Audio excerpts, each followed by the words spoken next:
So let's go through each paragraph one by one and understand exactly what they're saying. So looking at the first one first, this is saying there's a conventional theory that as time passes, or as a meteor stream gets older, they get broader, right? And so according to the computerized research, this is confirmed. But what the computerized research has found that is different to the conventional theory is that instead of the center of a meteor shower being high activity, it's actually the outside of a meteor shower that has the most matter in it. So it resembles a thick-walled hollow pipe. Next, we look at the second paragraph.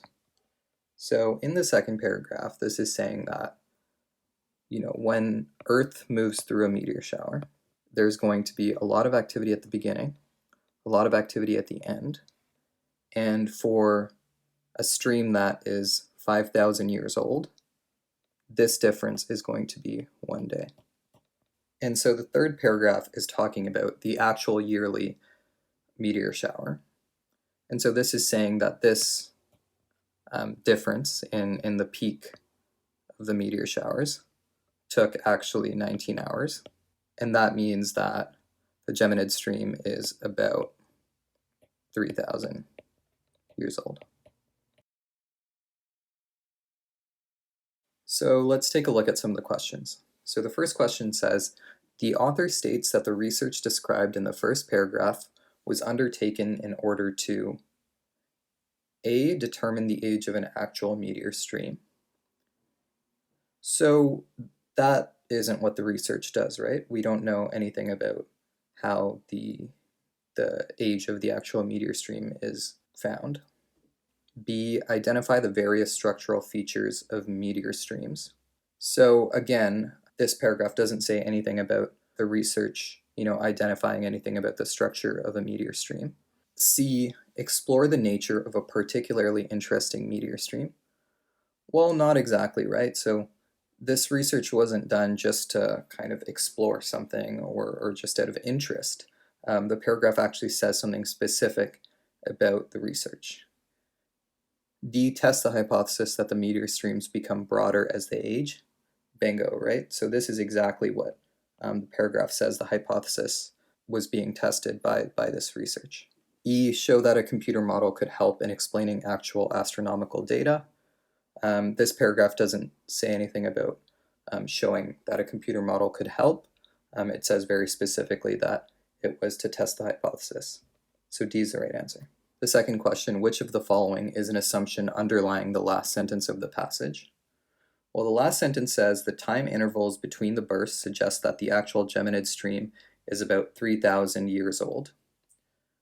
Okay, so let's go back to what we looked at when we first looked at the question. So this is what we're looking at, right? This conclusion that it was about 3,000 years old from the 19 hours between bursts.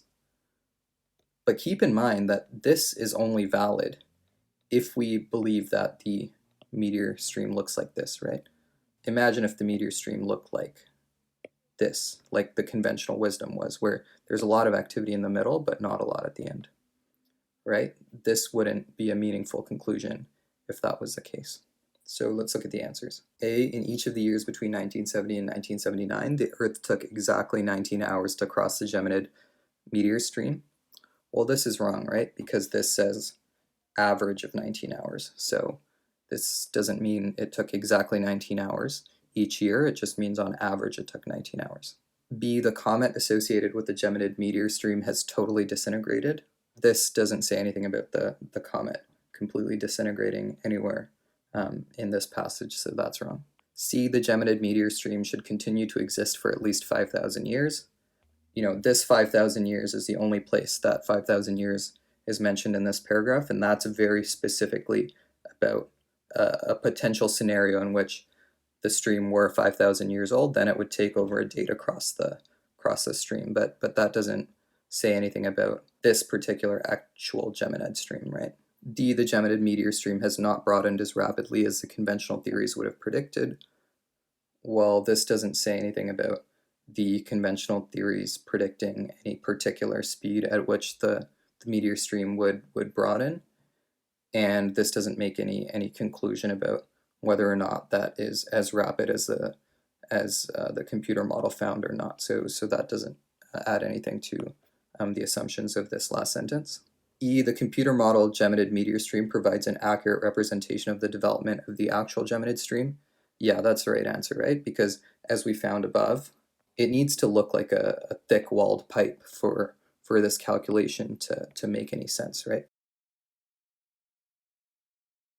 So the next question, the passage suggests that which of the following is a prediction concerning meteor streams that can be derived from both the conventional theories mentioned in line 18 and the new computer-derived theory. So this is the conventional theories. Okay, so let's look at the answer choices. A, dust particles in a meteor stream will usually be distributed evenly throughout any cross-section of the stream. Well, no, both conventional theories and the new computer model says that this is wrong, right? So the conventional theory says that it's denser in the middle, the computer model says that it's denser on the outside. Neither of them say that it's distributed evenly. B, the orbits of most meteor streams should cross the orbit of the Earth at some point and give rise to a meteor shower. Well, this doesn't say anything about the Earth specifically needing to cross a meteor stream or about most meteor streams. So this is irrelevant to both the computer model and the conventional theory. C, over time the distribution of dust in a meteor stream will usually become denser at the outside edges of the stream than at the center.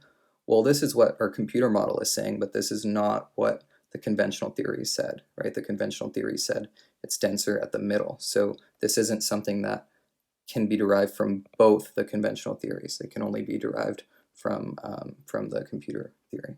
D, meteor showers caused by older meteor streams should be, on average, longer in duration than those caused by very young meteor streams.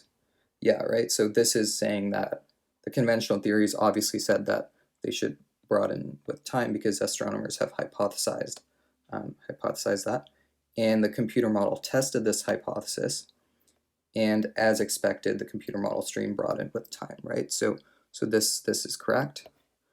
E, the individual dust particles in older meteor streams should be, on average, smaller than those that compose younger meteor streams.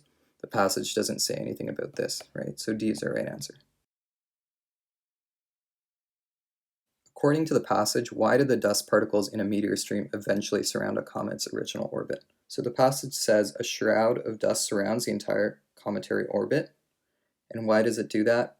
Due to their differing velocities, right? And why do they have differing velocities? Well, they have been ejected from a parent comet at a variety of different velocities. Okay, so let's look at the answer choices. A, they're ejected by the comet at differing velocities. Yeah, that sounds right. Their orbits are uncontrolled by planetary gravitational fields. The passage doesn't say anything about that. They become part of the meteor stream at different times. The passage doesn't say anything about that. Their velocity slows over time. The passage doesn't say anything about that. Their ejection velocity is slower than that as the comet. No, the passage doesn't say anything about that. A is the right answer. It can be inferred from the passage that which of the following would most probably be observed during the Earth's passage through a meteor stream if the conventional theories mentioned in line 18 were correct. Okay, so the conventional theories, just so we remember, state that in a meteor shower, the most activity is in the middle, right? So let's think about if Earth passes through this meteor shower. What's going to happen? Let's look at the answer choices. A, meteor activity would gradually increase to a single intense peak and then gradually decline. Okay, this sounds right? It's the activity is increasing in the middle, it's declining by the end, so that could potentially be the right answer. B, meteor activity would be steady throughout the period of the meteor shower. No, that's wrong, right? Because the conventional theory says that it's going to be, high activity in the middle. C, meteor activity would rise to a peak at the beginning and at the end of the meteor shower. Okay, so this is talking about what the computerized model found, not what the conventional theories state. The computerized models talk about a thick walled pipe, right? Which means there's a lot of activity at the beginning, then a lot of activity at the end. But this is not what we're talking about. We're talking about the conventional theories. So C is wrong. Random bursts of very high meteor activity would be interspersed with the periods of very little activity. Passage doesn't say anything about this in relation to the conventional theory.